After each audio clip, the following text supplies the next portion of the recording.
آپ صلی اللہ علیہ وسلم کے 4 معاملات بیان کروں گا، جس میں طہارت و نفاست، کھانا پینا، سونا جاگنا اور چال ڈال ہے۔ طہارت و نفاست سے شروع کیا جائے تو آپ صلی اللہ علیہ وسلم ذاتی صفائی ستھرائی کا خاص خیال فرماتے تھے، خصوصاً منہ کی صفائی کا۔ اور جب صبح سو کر اٹھتے تو آپ صلی اللہ علیہ وسلم سب سے پہلے مسواک کرتے، گھر میں داخل ہوتے تو پہلا کام مسواک کرنا ہوتا، اور سوتے وقت بھی آپ صلی اللہ علیہ وسلم کے پاس مسواک موجود ہوتی تھی، یعنی آپ صلی اللہ علیہ وسلم کا آخری کام مسواک کرنا تھا۔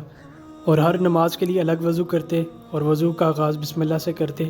اور کبھی ایک وضو سے کئی نمازیں بھی پڑھ لیا کرتے تھے، اور وضو کے دوران پانی کے اسراف سے بچتے تھے، اگرچہ اعضاء پوری طرح دھوتے اور کوئی حصہ خشک نہ چھوڑتے تھے۔ آپ صلی اللہ علیہ وسلم کے کھانے پینے کے معاملات اس طرح تھے کہ آپ صلی اللہ علیہ وسلم کھانا بسم اللہ پڑھ کے شروع فرماتے اور دائیں ہاتھ سے کھاتے اور اپنے سامنے سے تناول فرماتے تھے، 3 انگلیاں کا استعمال کرتے تھے، اسی سے کھانا کھاتے تھے، اور کھانے کے بعد انگلیاں چاٹ لیتے اور کھانا کھاتے ہوئے ٹیکنا لگاتے تھے۔ کان یجلس علی الارض ویاکل علی الارض، زمین پر بیٹھتے اور زمین پر کھاتے، کوئی چیز اس وقت تک نہ کھاتے جب تک جان نہ لیتے کہ وہ کیا چیز ہے،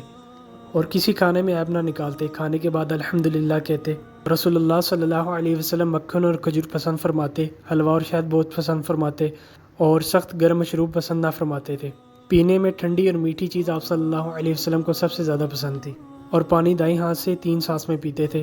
اور کھانے میں دوسروں کو شریک کرنا پسند فرماتے تھے۔ حضرت انس رضی اللہ تعالیٰ عنہ سے فرماتے،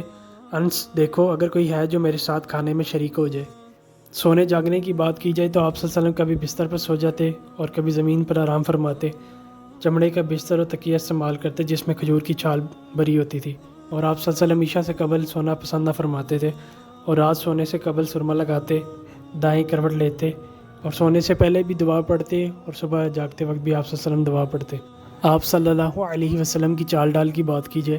تو آپ صلی اللہ علیہ وسلم کی چال باوقار اور پرسکون تھی، اور چلتے ہوئے پیچھے مڑ کر نہ دیکھتے تھے، سیدھا چلتے اور یوں لگتا جیسے زمین سامنے سے طے ہو رہی ہو یا آپ صلی اللہ علیہ وسلم پہاڑی کی ڈھلوان سے اتر رہے ہوں۔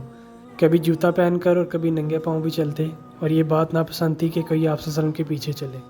آپ صلی اللہ علیہ وسلم کے متعلق یہ 4 معاملات مختصر کر کے بیان کیے ہیں۔ اللہ تعالیٰ سے دعا ہے کہ وہ مجھے بھی اس پر عمل کرنے کی توفیق دے اور آپ کو بھی، آمین۔